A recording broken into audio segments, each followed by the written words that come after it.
Bismillahirrahmanirrahim. Assalamualaikum warahmatullahi wabarakatuh. Alhamdulillahil qail fi kitabil aziz. Bismillahirrahmanirrahim. Ya ayyuhalladzina amanu kutiba alaikumus shiyam kama kutiba alal ladzina min qablikum la'allakum tattaqun. Asyhadu an la ilaha illallah wa asyhadu anna Muhammadan abduhu wa rasuluh sahibul burhan. Allahumma salli wa sallim ala sayyidina wa habibina wa syafi'ina wa maulana wa atba'ina Muhammadin sallallahu alaihi wasallam, amma ba'd. Hadirin hadirat yang sama-sama dirindukan, dicintai, dan insya Allah diberkahi Allah Subhanahu wa Ta'ala. Akhirnya bulan yang selama ini kita nanti-nantikan, bulan yang selalu kita doakan, Allahumma ballighna Ramadan.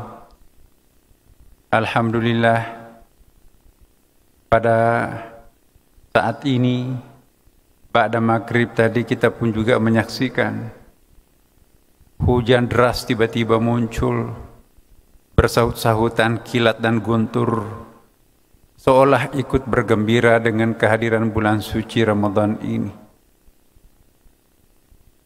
Marilah kita bersyukur, bertahmid kehadirat Allah Subhanahu wa Ta'ala. Bapak Ibu sekalian, kita masih tersisa oleh ganasnya virus COVID-19. Saya yakin kita punya sahabat yang tahun lalu ketika bulan suci Ramadan bersama-sama kita tarawih, bahkan bersama-sama di tempat ini, tapi tidak sempat lagi bersama kita di sini karena dijemput oleh Allah Subhanahu wa Ta'ala melalui virus corona itu. Mungkin masih ada di antara keluarga kita terbaring di rumah sakit. Mungkin tidak bisa kemana-mana. Kita bersyukur pada maghrib dan isya, ya, kita melaksanakan ibadah di masjid yang selalu merindukan kehadiran kita semua di sini. Alhamdulillah, baru saja kita menyelesaikan salat maghrib dan isya berjamaah. Bapak Ibu sekalian, baru saja juga akhir Desember kemarin, renovasi tahap awal Masjid Istiqlal diresmikan penggunaannya oleh Bapak Presiden Republik Indonesia. Dan seperti yang kita saksikan saat-saat sekarang ini, Bapak Ibu sekalian, kita patut bersyukur karena selama 42 tahun Masjid Istiqlal ini dibangun, baru kali ini Istiqlal mengalami renovasi besar-besaran. Alhamdulillah, berkat doa Bapak Ibu sekalian, maka kita punya masjid kebanggaan. Mari kita rawat bersama. Mari kita pelihara bersama rumah Allah Subhanahu wa Ta'ala ini. Ibu bapak sekalian, malam pertama ini izinkan saya mengajak kepada kita semua untuk pertama kali, mari kita mengirimkan doa kepada saudara-saudara kita, sahabat-sahabat kita yang dulu merupakan jamaah tetap aktif di Masjid Istiqlal ini, tapi tidak sempat lagi bersama-sama kita di sini. Termasuk juga sejumlah pengurus Masjid Istiqlal. Semoga mereka semuanya dijadikan sebagai para syuhada, orang yang meninggal karena penyakit menular, insya Allah mati syahid, seperti yang disabdakan Rasulullah Muhammad SAW.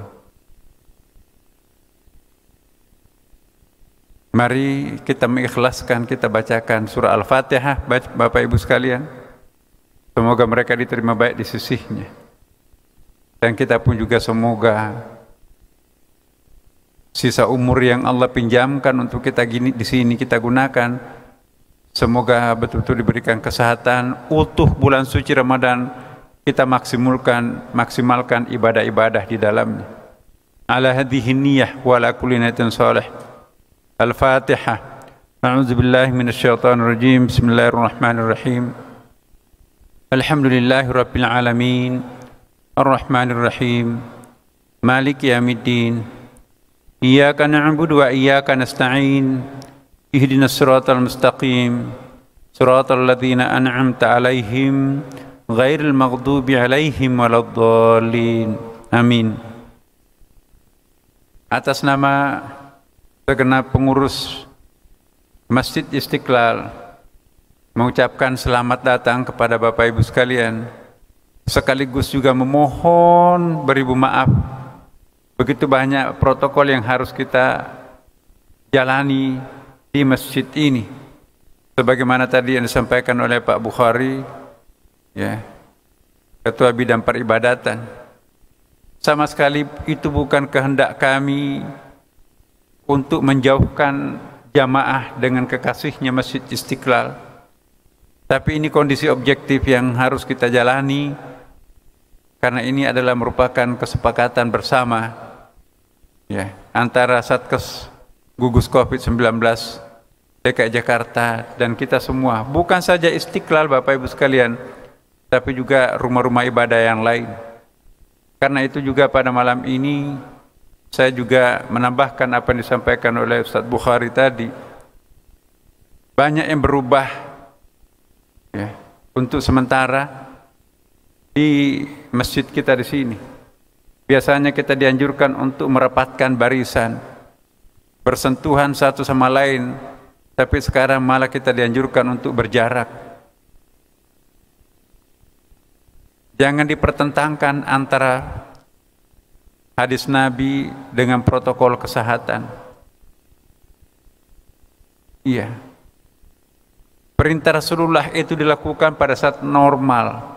Tapi dalam kondisi normal, ad-dararu yuzalu.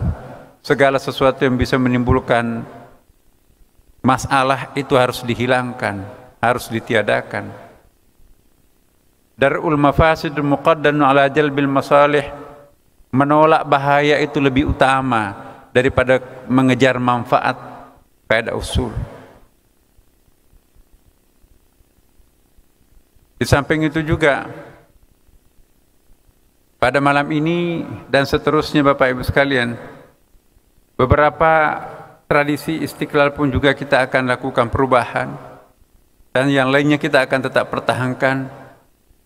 Sebetulnya Bapak Ibu sekalian, masih ada permintaan dari beberapa pihak agar Istiqlal menunda, jangan dulu dilakukan secara terbuka.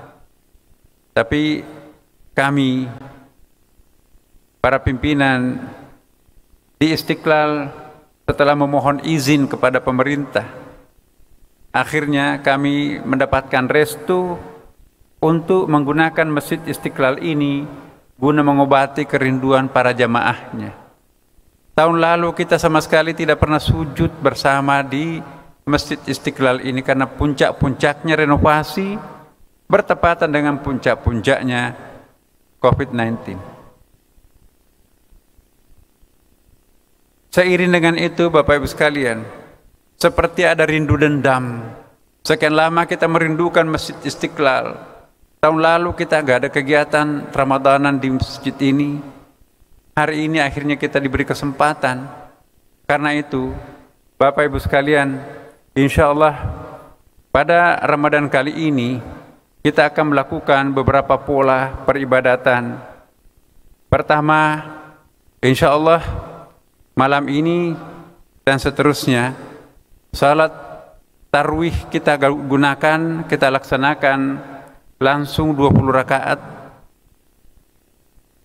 Tidak lagi kita berhenti pada 8 rakaat untuk berwitir. Ini dimaksudkan dalam rangka mengindahkan protokol itu sendiri, dan juga memang kalau kita melihat dalil-dalil yang ada ditambah dengan kondisi kerinduan kita terhadap Masjid Istiqlal ini, mungkin memang saatnya kita untuk lebih banyak melakukan sujud-sujud di rumah Allah Subhanahu wa taala. Terlalu banyak bahaya mengintai di sekitar kita. Kita belum tentu sampai enggak kita di ujung Ramadan, Bapak Ibu. Ramadan kali ini meskipun sudah berlangsung vaksin, tapi kelihatannya belum sampai melandai. Bahkan ada kecenderungan bertambah di sejumlah tempat.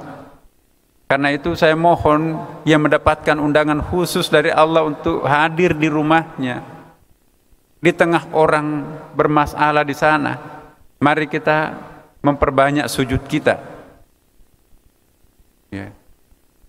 Saya menghimbau kalau memang kita bisa langsung 20 rakaat, insya Allah kita akan mengatur waktunya.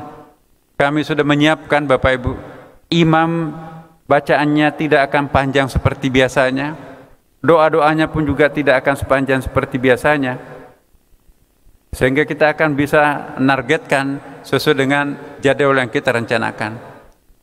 Namun demikian, kalau satu dan lain hal Bapak Ibu punya keperluan, mungkin akan sholat tarawih di rumahnya, setelah mendengarkan ceramah mau duluan, tidak ada masalah. Berarti gelombang pertama meninggalkan Masjid Istiqlal. Lalu kita melanjutkan ibadah tarawih langsung 20 rakaat. Tapi pada rakaat yang ke-8 nanti pun juga ada yang ingin mufarraqah, ingin melanjutkan di rumah, maka juga dipersilahkan Bapak Ibu sekalian. Tetapi yang ingin langsung melanjutkan 20 terus akan dipimpin oleh imam, dan insya Allah pulang nanti pada saat 20 rakaat gelombang ketiga. Bagi ingin yang menuntaskan salat witirnya tambah 3 rakaat, itu bisa nanti kembali pada gelombang yang keempat, sehingga dengan demikian gelombang kelima, ada 5 gelombang kepulangan kita dari masjid ini, sehingga tidak nanti akan berdesak-desakan di tempat penitipan sepatu sandal, tidak akan berdesak-desakan di tangga, tidak berdesak-desakan juga di tangga menuju ke tempat parkir, tidak juga berdesak-desakan di pintu keluar. Karena itu mohon maaf Bapak Ibu sekalian, mungkin Bapak Ibu ada yang kurang puas dengan pelayanan yang seperti ini, tapi inilah yang terbaik yang kita bisa lakukan di Masjid Istiqlal. Dari lubuk hati kami yang sangat dalam, seraya kita berdoa bersama Bapak Ibu, mudah-mudahan kesempatan yang akan datang, Ramadan akan datang, panjang umur kita semuanya, kita bersama keluarga bisa ramai-ramai, anak-anak kecil kita pun juga bisa kita undang datang. Teriakan-teriakan anak masjid, teriakan-teriakan anak kecil di masjid itu adalah bagaikan doa atau suara-suara malaikat kecil. Tapi berhubung karena situasi darurat seperti ini, anak-anak kecil tidak dibenarkan datang di masjid. Bukan saja di Istiqlal, tapi saya kira DKI punya kebijakan yang sama Bapak Ibu sekalian. Terakhir kami ingin menyampaikan, mari Bapak Ibu sekalian, kita berikrar dalam hati kita agar bulan suci Ramadan kali ini kita mempersembahkan sesuatu yang lebih baik daripada Ramadan sebelumnya, seiring dengan banyaknya tantangan di dalam bulan suci Ramadan kali ini. Kalau Ramadan yang lalu kita hanya melaksanakan puasa khawas, puasa am, puasanya orang awam. Berpuasa ialah tidak makan, tidak minum, tidak merokok, dan tidak berhubungan suami istri. Itu adalah puasanya orang awam. Saya ingin mengajak kita semuanya, khususnya jemaah Masjid Istiqlal, atau dimanapun juga kita berada yang mengikuti YouTube dan Zooming ini, saya menghimbau dimanapun kita berada, mari kita meningkatkan kualitas Ramadan kita tahun ini Bapak Ibu. naiklah kelas menjadi puasa orang khawas. Apa itu puasanya orang khawas? Kalau awam yang berpuasa hanya tidak makan, tidak minum, merokok, dan tidak berhubungan suami istri. Puasanya orang khawas ialah yang berpuasa bukan saja itu, tetapi matanya pun juga ikut berpuasa. Berusaha untuk mempuasakan matanya, tidak melihat sesuatu yang tidak pantas untuk dilihat, atau melihat yang aurat, melihat yang haram dengan sengaja. Kita mencoba untuk mempuasakan telinga kita untuk tidak larut dengan acara-acara gosip yang tidak ada artinya, bahkan mendekatkan diri kita kepada iblis. Tahan telinga ini, puasakan telinga ini, termasuk penciuman kita pun juga. Mari kita puasakan tangan ini, jangan sembarangan untuk memforward WA, internet dan sebagainya, membuka hal-hal yang tidak senonoh, yang tidak pantas untuk dilakukan oleh yang berpuasa. Mari kita menancapkan kaki kita untuk tidak berjalan-jalan kemana-mana tanpa ada urusan yang sangat penting. Mari kita mempuasakan kaki kita untuk tidak begitu ringan untuk berjalan kemana-mana tanpa urusan penting. Mari berikrar Bapak Ibu, naik kelas puasa kita dari puasanya orang awam menjadi puasanya orang khawas. Insya Allah Bapak Ibu sekalian, kita akan mendapatkan pengampunan. Puasa awam saja kita mendapatkan kasih sayangnya Allah, apalagi kalau kita meningkat melakukan puasa khawas. Bagi yang tahun-tahun sebelumnya sudah melakukan puasa khawas, naik kelas lagi, satu tingkat lagi, puasa khawasul khawas, sebagaimana yang disampaikan Imamul Ghazali dalam Ihya Ulumuddin. Bagaimana caranya puasa khawasul khawas? Kalau puasa khawas itu tadi menahan diri untuk tidak melihat yang haram, menahan pendengaran, kaki, tangan dan seterusnya. Sedangkan puasa khawasul khawas, pikirannya pun juga ditekan, kamu jangan memikirkan sesuatu yang tidak-tidak. Merasa berdosa kalau memikirkan selain Allah pada bulan suci Ramadan, terutama di siang harinya ketika sedang berpuasa. Maka itu orang tua dulu berpuasanya di dalam kelambu, tidak ingin melihat dan juga tidak ingin dilihat. Dia mempersembahkan hidupnya dan puasanya hanya untuk Allah Subhanahu wa taala. Tidak ingin hatinya dan pikirannya meleset selain hanya Allah Subhanahu wa taala. Inilah puasanya orang khawasul khawas. Bagi kita mungkin tidak punya kelambu lagi, masuk ke dalam kamar, kunci kamar, kemudian matikan TV, jangan pakai handphone, yang ada hanya Quran, tasbih, salat di situ. Kalau nggak bisa 30 hari, minimum beberapa hari, terutama long weekend untuk kita semuanya. Mari kita mempersembahkan beberapa puasa yang istimewa kepada Allah Subhanahu wa taala pada bulan Ramadan kali ini. Kalau selama ini kita hanya salat tarawih, tambahkan bagaimana supaya kita ini pun juga melaksanakan salat lail, salat tahajud, walaupun dilakukan di rumah. Kalau selama ini kita nggak pernah khataman, ikrarkan malam ini, insya Allah ya Allah, aku berikrar aku akan khataman beberapa kali, minimum 1 kali pada tahun ini. Ikrarkan bahwa kami akan melakukan ibadah-ibadah sosial lebih meningkat daripada sebelum-sebelumnya. Insya Allah Bapak Ibu sekalian, dicatat oleh malaikat dan itu sudah dianggap sebagai sebuah pahala. Inilah maha pemurahnya Allah. Baru merencanakan melakukan kebaikan, maka pahalanya dicatat seperti kalau melakukan kebaikan itu. Akan tetapi sebaliknya, kalau kita merencanakan sebuah kejahatan, dosa, tidak dicatat oleh malaikat sampai perbuatan itu dimulai untuk kita lakukan. Kurang apa kasih sayangnya Allah terhadap kita? Terakhir Bapak Ibu sekalian, saya ingatkan untuk niat berpuasa. Menurut Imam Abu Hanifah, salah satu imam mazhab, cukup kita satu kali berniat berpuasa di awal Ramadan.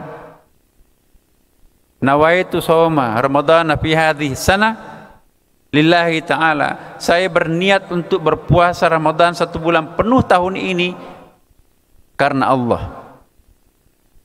Akan tetapi Imam Syafi'i, madhab yang dianus oleh Ahlus Sunnah yang mayoritas di Asia Tenggara ini, termasuk di Mesir, beberapa negara mayoritas Muslim lainnya, dilakukan niat itu setiap malam, dan syaratnya niat itu harus bermalam.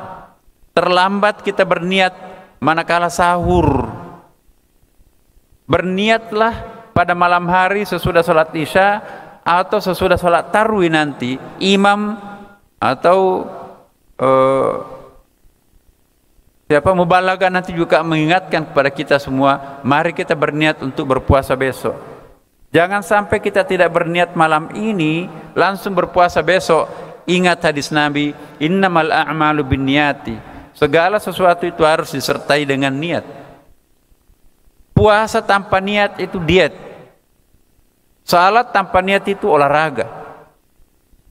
Pahalanya Allahu a'lam. Makanya itu mari kita sempurnakan ibadah kita dengan melakukan niat. Niat itu sangat urgen, sangat penting Bapak Ibu. Nah, saya ingin menyampaikan kepada kita semua, mari kita double niatnya. Setidaknya ini menurut saya pribadi Bapak Ibu sekalian. Mau ikut saya boleh, enggak juga enggak apa-apa, terserah. Saya biasanya awal Ramadan 2 kali berniat. 1 kali mengikuti Imam Abu Hanifah, dan selebihnya saya ikuti Imam Syafi'i. Setiap malam aku berniat. Kenapa? Saya punya kelemahan, suka lupa. Mungkin juga ketiduran, atau mungkin asyik, lupa berniat. Karena kita sudah berniat di awal versi Abu Hanifah, maka tidak cacat sedikit pun puasa yang kita lupakan berniat pada malam harinya. Makanya itu, selesai kita berniat, menurut versi Abu Hanifah, saya berniat berpuasa 1 bulan penuh pada bulan Ramadan ini karena Allah. Maka dianggap kita sudah berniat 1 bulan untuk tahun ini. Tapi mazhab yang kita ikuti kebanyakan ialah Imam Syafi'i mensyaratkan niat itu setiap malam, maka kita pun lakukan tiap malam, enggak ada masalah. Jadi Bapak Ibu sekalian, ini yang saya ingin sampaikan. Dan yang terakhir sekali, setiap kali datang ke masjid ini jangan lupa berniat, nawaitu an a'takifa fi hadzal masjidi sunnatan lillahi ta'ala. Saya berniat untuk i'tikaf di masjid ini, sunnat karena Allah Subhanahu wa taala. Yang dimaksud i'tikaf itu al-makatha fil masjid, berdiam di masjid, entah itu 10 menit, entah itu 1 jam, entah itu 1 hari. Yang penting niatkan kita akan berkontemplasi, bertafakur, bertadzakur, berzikir di rumah Allah, di masjid ini dengan niat i'tikaf, maka terciptalah suasana i'tikaf dan kita termasuk mu'takifin, orang-orang yang sedang beriktikaf. I'tikaf itu bukan hanya 10 terakhir Ramadan, mulai malam ini Bapak Ibu sudah beriktikaf. Mari berniat supaya nanti pahala kita i'tikaf di masjid ini. Bismillahirrahmanirrahim. Nawaitu an a'takifa fi hadzal masjidi sunnatan lillahi ta'ala. Saya berniat untuk i'tikaf di masjid ini sunat karena Allah. Dengan demikian kita sudah termasuk orang-orang yang melakukan i'tikaf atau mu'takifin. Inilah penyampaian kami selaku Imam Besar Masjid Istiqlal dan juga sebagai Ketua Harian PPMI. Sekali lagi terima kasih atas pengertian yang sangat mendalam dari Bapak Ibu sekalian atas segala langkah-langkah perubahan yang kami lakukan. Ini semuanya demi untuk kita semua, keselamatan kita semuanya. Demikian Bapak Ibu sekalian, selamat menjalankan rangkaian-rangkaian ibadah-ibadah ubudiyah bulan suci Ramadan. Wassalamualaikum warahmatullahi wabarakatuh.